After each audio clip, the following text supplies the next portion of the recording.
யோவான் ஸ்நானகன் இயேசு பிறப்பதற்குள்ளாக எலிசபெத் என்ற மலடி யோவான் என்ற மகனை பெற்றெடுக்கிறாள். 2 நாளுக்கு பிற்பாடு இயேசு பற்றி சொல்லுகிறார்.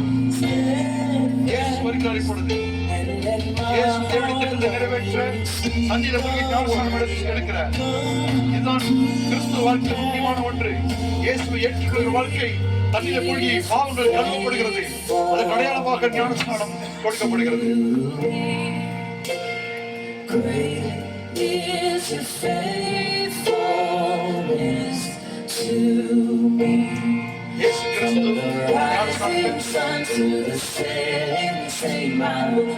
இயேசு வந்ததை கொண்டாடுகிறார்கள்.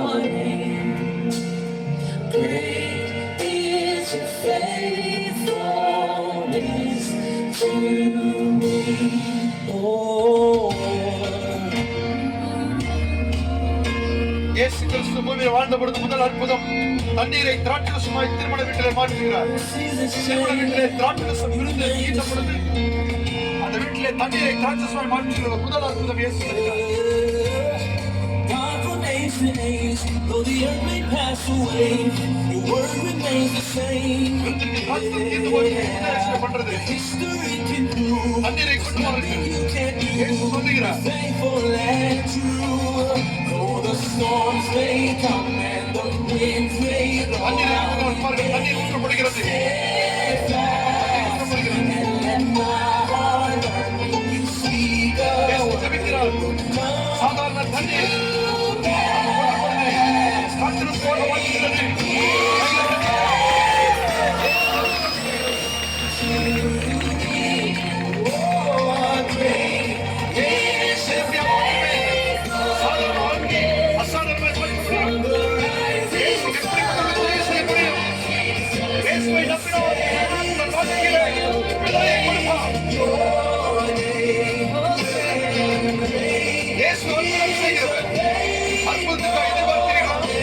வாழ்க்கையிலே சமாதானத்தை கொடுக்கிற இயேசு. இந்த ராத்திரி இயேசுவை நம்புங்கள்.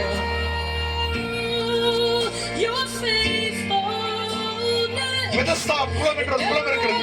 பிறந்த நாள் முதல் அவன் 48 வருஷமாய் சப்பானியா இருக்கிறான், நடக்க முடியாமல். அந்த குளத்தை தங்கி பார்க்கிறான்.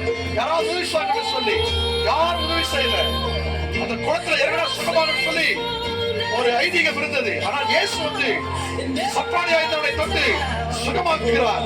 அவன் சப்பானியா இருந்தவன் இயேசு தொட்டவுடனே எழுந்து நடக்க ஆரம்பித்தான். இது இயேசு செய்த அற்புதம். இன்றைக்கு அந்த இயேசு உயிரோடு இருக்கிறார். இன்றைக்கு உயிரோடு இருக்கிறார். நன்றி சொல்லுங்க. இயேசு நன்றி சொல்லுங்க. இது சரித்திரம் அல்ல, இது வரலாறு அல்ல, இது உண்மை சம்பவம். இயேசு இன்றைக்கு உயிரோடு இருக்கிறார். சப்பானி நடக்க செய்கிறவர், குருடனை பார்க்க செய்கிறவர், செவிடனை கேட்க செய்கிறவர், உணவனை நடக்க செய்கிற இயேசு இன்றைக்கு உயிரோடு இருக்கிறார். கைகளை தட்டி நன்றி சொல்லுகிறேன்.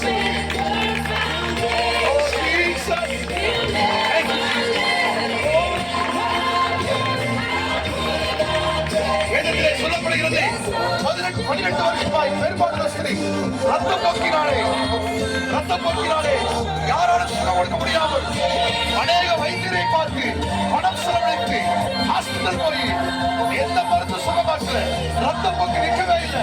ஆனால் இயேசு மரியாதை கேள்வி விட்டவுடனே இயேசு பின்னாக சென்று இயேசு வஸ்திரத்தை தொட்டான். உடனே வல்லமை பாய்ந்தது, அவருடைய உதிரம் நின்றது. இயேசு 12 வருஷமாய் பெரும்பாலான ஸ்திரீயை தொட்டான், அவள் சுகமானாள். இயேசு விடுதலை கொடுக்கிறவர். நன்றி சொல்லலாம். இயேசு அற்புதம் செய்கிறார். இயேசு அற்புதம் செய்கிறார். ஓ ஜீசஸ், ஆண்டவரே என்னை சுகமாக்குங்க, என் பெரும்பாலும் மாற்றுங்க, என் வியாதியை மாற்றுங்கன்னு சொல்லி யாராவது கேட்டீங்கன்னா இயேசு கண்டிப்பாய் சுகம் கொடுப்பார். உங்களுக்கு கண்டிப்பா உங்கள் வியாதியை மாற்றுவார். இயேசு சுகம் கொடுத்தார்.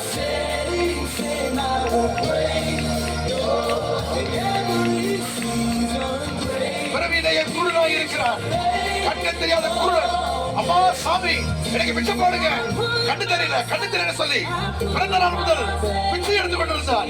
இயேசு வருகிறார் என்று சொல்லி கேள்விப்பட்ட பொழுது இயேசுவே எனக்கு இறங்கும், எனக்கு பார்வைன்னு சொல்லி இயேசு கூப்பிட்டார்.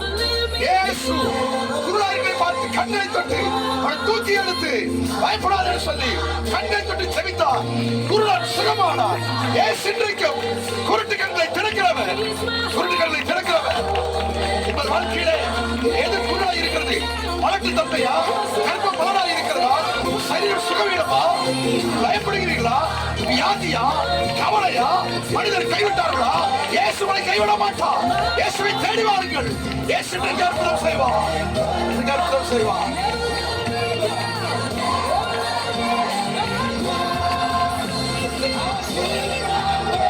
அடுத்து இயேசு செய்த அற்புதம், இறந்து போன சரீரத்தை ஒருவனை இறந்து போய் பாடையை சுமந்து வருகிறார்கள். பாடையை சுமந்து வருகிறார்கள். அவன் செத்து போய்விட்டான். தன் தாய், விதவையான தாய், ஒரே மகன், ஒரே மகன், உதவிக்கு யாரும் இல்ல, எல்லாரும் கைவிட்டாங்க. மகன் செத்து போயிட்டான்னு அம்மா அழறாங்க. இயேசு வழியா போகிறார். யார் உதவி செய்யல, எல்லாரும் கைவிட்டாங்க. இன்றைக்கு சொல்லுகிறேன், செத்து போன மனிதனை இயேசு உயிரோட எழுப்ப முடியும். யோசிச்சு பாருங்க, யோசிச்சு பாருங்க. யாராவது செத்து போயிட்டா வீட்டுல எவ்வளவு கவலை இருக்கும், எவ்வளவு துக்கம் இருக்கும். செத்து போனவனை உயிரோடு எழுப்புற இயேசு எல்லாரும் அழுது கொண்டிருக்கிறார்கள். அவனை உயிரோடு எழுப்புகிறார். இயேசு இன்றைக்கு உயிரோடு இருக்கிறார். உங்கள் வாழ்க்கையில் செத்து போன உறுப்புகளை, இருதயத்தை, நரம்புகளை இயேசு தர முடியும். புதிய உறுப்புகளை தர முடியும். இன்றைக்கு இயேசு உயிரோடு இருக்கிறார். அவர் வாழ்க்கையை சுகமாக்குகிறார். வாழ்க்கையை சுகமாக்குகிறார். அந்த இயேசு இன்றைக்கு உயிரோடு இருக்கிறார். இயேசு உண்மையான தெய்வம். இயேசு மனம் மாற்றவில்லை. உங்கள் மனதின் பாரங்களை, கவலைகளை மாற்ற வந்திருக்கிறார். கைகளை தட்டி இயேசுவே எனக்கு உதவி செய்து சொல்லுங்கள். இயேசு உதவி செய்வார். இயேசு உதவி செய்வார்.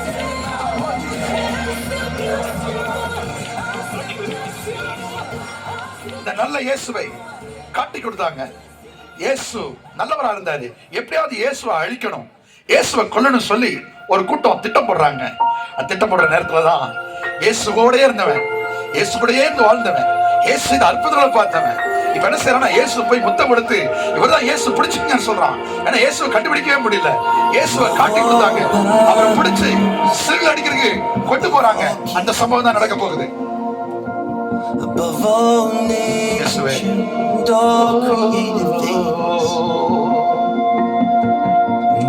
இயேசு சிறுகள் அடிக்கப்படுகிற நேரம், மனு குலத்திற்காக பாலகனாய் பிறந்தவர், மனுஷ பாவத்திற்காக, தலைமுறையின் சாபங்களுக்காக இயேசு சிலுவையிலே அடிக்கப்படுகிற நேரம் தான் இந்த நேரம். உங்கள் பாவங்களுக்காய், உங்கள் குடும்பத்தின் சாபங்களுக்காய் இயேசு சிலுவையிலே அடிக்கப்படுகிறார்.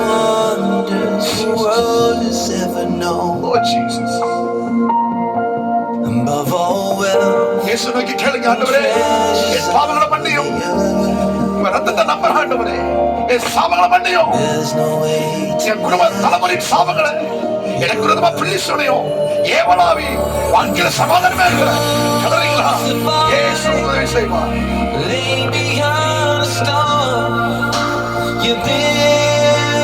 இயேசு ஜெபிக்கிறார். இயேசு ஜெபிக்கிறார். மனுக்குலத்திற்காக, மனிதனுடைய பாவத்திற்காக, அவருடைய சாபத்தை இயேசு ஜெபிக்கிறார். ஜெபிக்கும் பொழுது இயேசுவின் வேர்வைத்துளிகள் ரத்தமாக மாறுகிறது.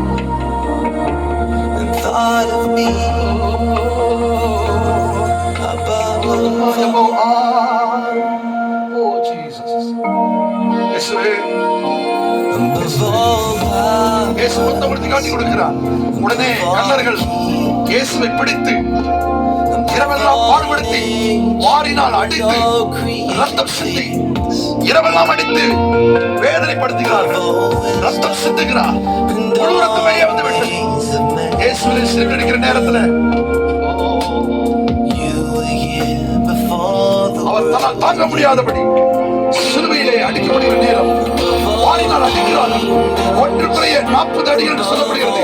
40 விதமான வியாதிகளை சுகமாக்க இயேசு உங்களுக்காக வாரினால் அடிக்கப்பட்டார். இயேசு அடிக்கப்பட்டார். எனக்கு தெரியுமா? உங்கள் பாவங்கள், உங்கள் சாபங்கள், உங்கள் வேதனைகள், உங்கள் வியாதிகள் தீர்மடிக்கு இயேசு வாரினால் அடிக்கப்பட்டார். அடிக்கப்பட்டார். அடிக்கப்பட்டார்.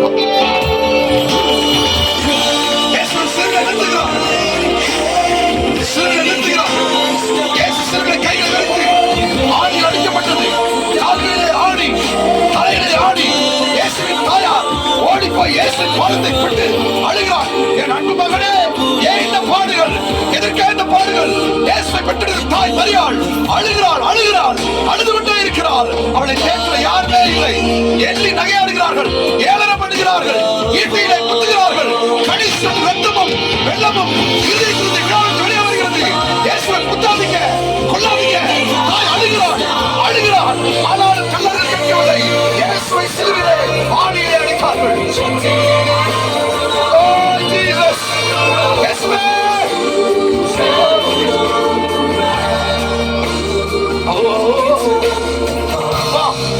இந்த ராத்திரி யாரெல்லாம் இயேசுவை நோக்கி கூப்பிட்டு இருக்காங்க, ஆண்டவரே அவளை தொடுங்க, ஆண்டவரே அவள் அழகிய மாற்றுங்க, ஆண்டவரே.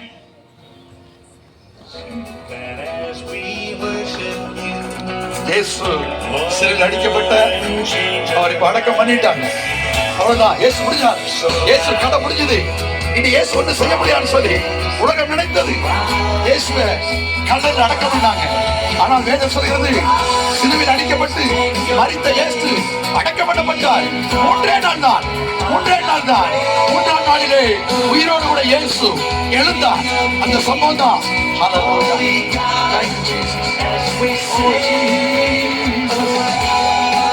இயேசுவை பாதுகாக்கிறாங்க, கல்லறையை பாதுகாக்கிறாங்க.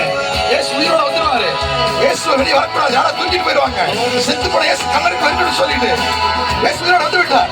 கைகளை காலில் பாக்குறாங்க, ஆடி எடுத்த காய்கள் இருக்கிறது. இயேசுதான், இயேசுதான். நீங்கள் சிறையில் அடிக்கப்பட்ட இயேசு உயிரோட கூட எழுந்தார். ஹல்லேலூயா, ஹல்லேலூயா. ஓ ஜீசஸ்.